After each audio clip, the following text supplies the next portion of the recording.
Okay, welcome everyone. This is Richard Herskowitz. I'm the Artistic and Executive Director of the Ashland Independent Film Festival, and we're here with Matthew Rankin, the director of the 20th Century, the film that you just saw and I hope enjoyed as much as I enjoyed this film. So, Matthew, I just maybe start by asking you the style of this film, the incredible cinematic exuberance of the film. It's kind of a maximalist cinematic and cinephilic experience. The references to German expressionist film and classical Hollywood, even Méliès style animated film. Could you just say something about how you arrived at this this rich cinematic brew? Sure.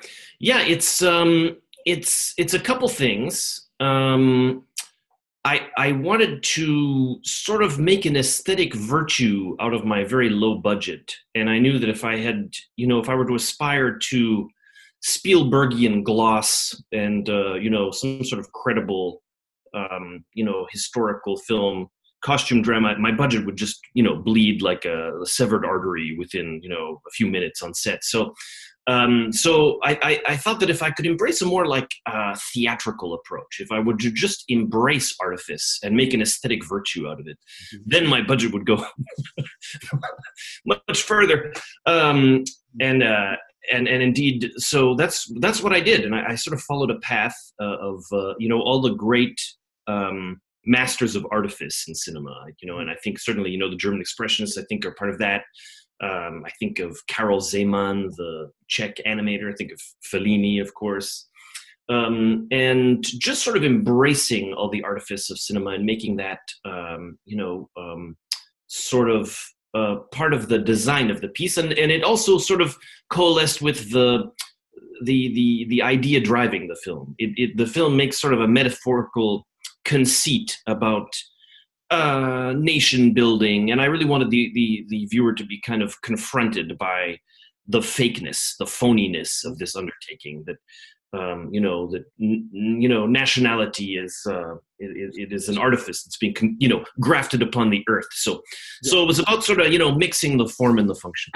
Yeah, I think if you are a cinephile, you're going to recognize a number of influences, including Fellini and like I said, and German expressionism, but especially there's this Winnipeg style associated with Guy Madden, but just in general, the Winnipeg film group.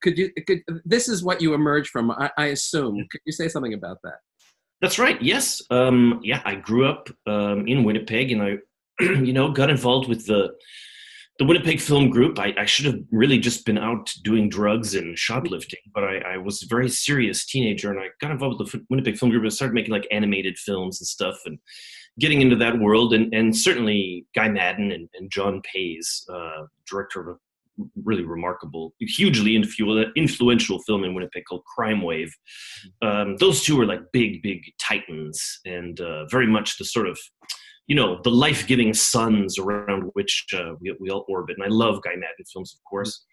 And I think that is something that, I do associate with Winnipeggers is, I think, weird humor, like really weird humor is sort of the thing I associate with Winnipeg, and kind of reprocessing the language, the outmoded language of different, I guess, oddities of film history, right?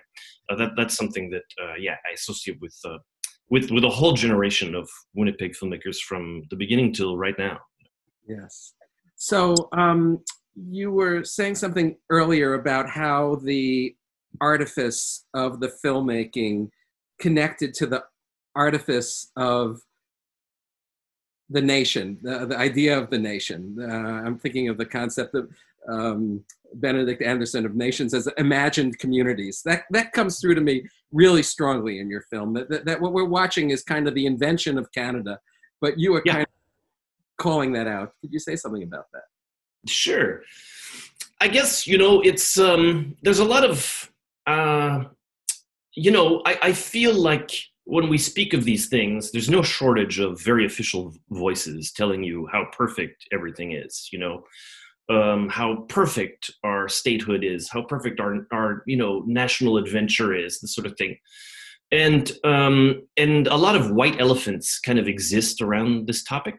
And I think of this film as very much like a termite. It's sort of trying to burrow into the fine woodwork of the Canadian edifice and expose its rot. And sort of, considering that, contemplating the idea that, the kind of structure of nationhood contains a lot of stuff, festering deep beneath the surface. And this film is sort of like a spout. I think of it as like a conduit, a way of looking into that and, looking at it close. Yeah. Yeah, your comment about termite makes me think of termite art versus white elephant art, and that's right, exactly. Yeah, the Manny Farber. It's such a great. It's a wonderful structure, and it's really. I really think of this film as in a kind of more an impure tradition. I mean, it's so much about Canada, but obviously, and for those of us in the U.S. watching this, I mean. It speaks more internationally about the concept of nationhood. That speaks to me in that way. But specifically in regard to Canada, I mean, how familiar are Canadians with William Lyon Mackenzie King? Is he just like part of everybody's, school history lessons? And I mean, I suppose he is to some degree. He's on the $50 bill. Mm-hmm. There are little parks named after him and stuff. But I think he's largely, I think in the popular imagination, he's largely overlooked. However, he was the prime minister for longer than anybody else. And so his kind of approach to leadership is one that has been emulated by, successive politicians hoping to maintain their longevity. But there was a great poem written about Mackenzie King in the 1950s by a socialist lawyer who was also a poet called Frank Scott, and he said, the last stanza of it I really like, he said, let us raise up a temple to the cult of mediocrity, do nothing by halves that can be done by quarters. And that was his little monument to Mackenzie King. Like that was his ultimate achievement. I think it's still actually like very contemporary. Yeah. It's his. I was wondering how much historical accuracy is here, that how much research you did. I think I read someplace that he wrote like thousands of pages of diary. How much of that did you read? Yeah, I read it pretty close between 1897 and 1905. Mm-hmm. There's, I think something like 60 years of journals in total. And hundreds of thousands of pages. I read the sections where he's a young man, sort of at the beginning of his political vocation, and I really connected with it. I was reading it in the microfiche, and I would sometimes sort of fall asleep while I was reading, and wake up, and I would never be really sure if what I had remembered was something that actually happened or something I had dreamed.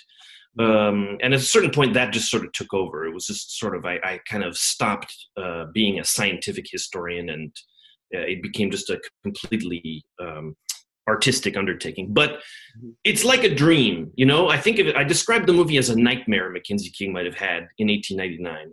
All the people in it all did really exist, and they're kind of fed through this oniric prism. And the same with the events that are in the film, they all sort of happened, but they're sort of fed through an abstract prism. Mm-hmm. Just the last question I want to ask you just about the titling of the film. This grand title, The 20th Century. It's a very modest title. Do you feel like it also speaks to the 21st century? Is that part of your thinking? Yeah, I mean, I think, the film, without getting too didactic about it, I think the film is sort of exploring I guess methods of leadership, questions of leadership, and the idea of like how we can sort of mobilize the very worst in ourselves through politics, and also perhaps the very best expression of ourselves through it. And I think Mackenzie King is someone who walked very much a very fine line between these two. He is sort of someone I associate with the center, and whatever the center might mean, is the center a space that is very democratic space, like the idea that being in the center allows us to listen to other people and acknowledge that in a democracy there's many legitimate ways of being, or polarized moment, right? Like right now, where you really only have extremes in a very weak center. Maybe exactly. That's right. So what does the center represent now? What does it represent? And I feel like in a lot of ways, our current 21st century malaise is very much a heritage of the 20th century, right? It's sort of led us into this space where we don't sort of see the future as something particularly hopeful.